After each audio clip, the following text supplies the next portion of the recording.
Welcome back to the Tool Crib. Today we're going to be taking the Leatherman Surge, which is the multi-tool that I use, and we're going to be replacing or upgrading its standard blade with an M390 blade. Now, one thing that I have been discouraged about with Leatherman in recent years is that they have not put a lot of attention back into updating or tweaking or making advancements in the Leatherman Surge or the Leatherman Wave for that matter. The last time it was updated was 2018. Leatherman Surge, the last time it was updated was 2013. So it's been 11 years, going on 12 years now. And one thing that I always wish that they do, one thing I like about the Wave Charge series is you can start off with a Wave, get it in a 420HC, or if you want a little better version of that tool, you can go into the Charge series, get a 154CM blade, or in some cases an S30V blade. And at some point in the future, I would imagine that they'll probably update that to the Magna Cut that we're seeing for the more high-end Charge version that we're seeing in the releases of the Leatherman Arc and the Leatherman Arc Obsidian now. Leatherman Surge doesn't have those options though, and so you have to go to the aftermarket. And there used to be a company that was based out of Texas a long time ago, and it was probably in the 2013-2015 range, where you could replace the blades, both the serrated and the standard blade, in a Damascus blade. And I think they got into a lawsuit with Leatherman and ended up having to shut down. That's very unfortunate because there was no other option. Well, now they're coming out of China, which I get, I understand. But frankly, anybody in the States that tries to make a blade that is going to be a direct replacement for the Surge, Leatherman's going to be all over them in litigation. It's just never going to happen. But the M390 that I got off Alibaba, this one ran in at about $72. And I don't remember, it was a viewer, I think I got contacted on Instagram about checking this blade out. And one thing I noticed about this that I like is that you notice that in all Leatherman Surges, they have this kind of a recurve in the straight portion of the blade. It's something I've never liked. And you don't have that in the Leatherman Wave and the Leatherman Charge, but you do get it in the Leatherman Surge. So it has that recurve in the straight portion before it drops into the drop point. Now this one does not have that, and I'll tell you why I like this version better as far as that goes, and that's because when you go to sharpen it, that belly in there makes it a little tougher to sharpen up. It's not that it can't be done, it's just you have to spend a little bit more time with it in order to get the sharpness where you want it. This is going to be a little easier to sharpen from that standpoint, but being in a M390, it's going to have an HRC of about 60 to 61 if the heat treat is done right. But it's going to give you a longer time intervals between sharpening is what we're after with this. And that's the reason, especially in a multi-tool, that you would want a little bit of blade steel, is just so you go longer between sharpenings. That being said, it's a little tougher to sharpen up. So today we are going to take this blade out, but before I do that, now granted, this blade is pretty new. I've used this, but very, very few times. So I'm going to take some plastic here. I'm going to slice that, and it slices fairly decently. There's a little catch there. I haven't done it. This is still pretty much the factory edge, and I may have used it 4 or 5 times. So it's still fairly factory edge. I've never stropped it, never put it on diamond or anything. So this is pretty much straight out of the factory. And I want to compare that to the M390 here in a minute when we trade this out. So I got a couple tools here that we're going to use. I got my Klein driver set with the security Torx. Now to take these out, this is a security Torx number 10, and then I have the Weehaw Go box with the little ratchet here that we're going to use on the other side in order to take this blade out. I got a little clamp we're going to set up, get this pulled out, and then we'll switch everything out. We'll see how well it seats, and we'll test out that blade a little bit. Okay, now that we got this clamped up, let's lock that in place. Come to the other side here, and we'll just take that blade out. So on the inside of these, on the Leatherman Surge, they have a bronze washer, and then on the outside have just the shoulder screw there. So we'll just pull that blade out, And let's set this to the side, and we'll take a look at these two a little closer up.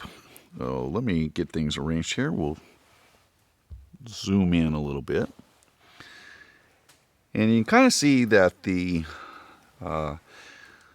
grind on here is just a little bit different on the M390, which is on top. It has the same detent for the liner lock to engage into.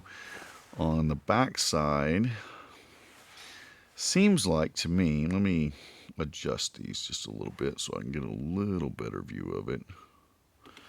Okay, so one thing that I do notice is it looks like that the back cut here for the liner lock engagement is done just a little bit differently. Maybe not. Maybe when I pull this blade back down, they might be pretty close. It just looks a little bit more pronounced on this one than it does the other one. And we flip these over. So it feels like that looks like too. Yeah, it's a little thinner. So this is ground a little bit differently. It has that hollow grind in there. And the blade edge or the sharpening edge is done. You can see how thick the sharpening edge is on the Leatherman 428C as opposed to the 390. And like we mentioned before, it's a little straighter along the belly there, so it's going to make it a little easier to sharpen. As far as finishing, it's chiseled out nicely. Not quite as sharp in the thumb hole as on the Leatherman. So the finish on this is done very nicely. They have a nice chamfer around all the sharp edges here, and we're going to put it in and just see how well it performs. So let me get this back in, and then we'll test out its sharpness, see how well it all works. Now it comes with a couple of extra bronze washers here, but I'm pretty sure that those are a little oversized, so I don't think I'm going to use them. So if we take one of these washers, let me slide it over here to the edge. When we slide that up, you can see that the ID of that is quite a bit bigger than that of the Leatherman Surge. So I could take an old Surge and put an additional washer out on the outbound side, but I think I'm just going to use the original Leatherman one in there for now. So let me get this back together and we'll check it out. Okay, now I got this blade back in. There's two things that I'm going to have to adjust. So it's not a perfect solution, and I'm going to have to make some minor tweaks to it. The first of which, we can see here that the liner lock does not engage fully. So in fact, it doesn't engage enough at the moment. So I'm going to have to take this blade back out, get it on the vise, and then we'll take a diamond file and we'll reprofile this down a little bit so that it gives it a little bit more space for that liner lock to engage fully. As far as the angle and everything goes on it, I was worried about that, but I think the angle is pretty good. I just need to shave it down just slightly to allow that liner lock to get locked into place. Another thing that I noticed about it is that when I go to close it, it seems to catch and rub on the liner lock on the detent there. So it's not detrimental. It's nothing that is going to affect it functionality wise. It's just something that I noticed that I might try to tweak it a little bit in order to get the action a little bit better on the closing function of it. Once I get that liner lock set though, just profile that down just slightly so that liner lock will engage better, then it's going to work pretty well. Fits nicely. Good action, seats perfectly. I mean, it's the same size blade, pretty much identical profile to the original drop point, but not quite. Now let's test out its sharpness and see. Oh my goodness, that's quite a bit sharper than what the original was. Let me get a little more. Yeah, that thing comes out extremely sharp. We'll flip it over again. Yeah, not bad. So out of the factory, this blade comes out extremely sharp. I wish I didn't have to tweak that down here and fix this, but it's going to be necessary because right now it's just not very stable. That liner lock could shift out of there fairly easily and cause, a major cut. So I'm definitely going to have to take it back out and redo it a little bit. But As far as the blade performance, it's one of those things. It's going to be, you're going to have to, I'll have to test it over long term to find out, to know for sure. Now the M390 is supposed to come within like 60 to 61 HRC. It's going to be a little bit better blade steel. Well, it's actually going to be quite a bit better than a 420 HC. The difference is that it's going to last longer between sharpening intervals, but it's going to be a little bit tougher to sharpen as well. So you're going to have to sharpen it on ceramic or diamond as opposed to just stone, but I don't really have a problem with that. I do like that it seems to be a bit more slicey than the original. So that is something that I do like. And once I take the diamond file and fix this portion of it, I think it's going to work really, really well. So there is an option out there now to replace the blade steel in the Leatherman Surge with this M390 from Alibaba. It's not a cheap option. So, and that, in a way, that's kind of comforting. Because if you're going to go get an M390 blade from China and then it is selling for $25 for the replacement, that tends to throw up some red flags, if you will. But I think it's priced right for what it is. I wish the fit was just a little bit more refined on it. But all in all, it's something I'm just going to have to test out over the long term. As far as lockup, especially once I fix that liner lock, even now, it locks pretty solidly. But even when, after I get that shaved down just a little bit on the backside there, it's going to work that much better. So this is something I'm actually kind of looking forward to trying out over the next few months. This is the M390 from Alibaba. I'll leave some links down below for those that have Leatherman Surges and might be interested in this upgrade. It literally takes about 2 minutes to swap it out.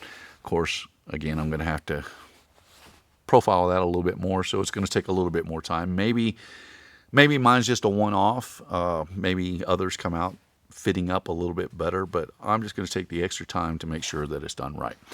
My name is Ben. You've been watching the Texas Tool Crib. I appreciate you guys watching. I'll see you in the next one. So before I go, I want to let you know that I tweaked this just a little bit, and now you can see that I actually used the diamond file on the Leatherman Surge in order to do this. I don't quite have it so it's a full engagement. I might take it out one more time and just profile that down just a little bit more. But I set this up in a soft clamp and then just use the diamond file just to take a little bit of material off of the back here so that liner lock engaged better. I got a little bit more to go. It has a decent engagement now. And you could tell it just by the way it opens, just how that blade locks in place.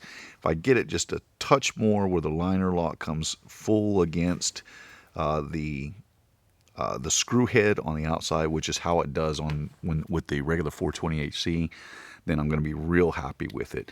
As far as operation now, it is quite a bit better. And, just lacking just a little bit. I might need to do it again.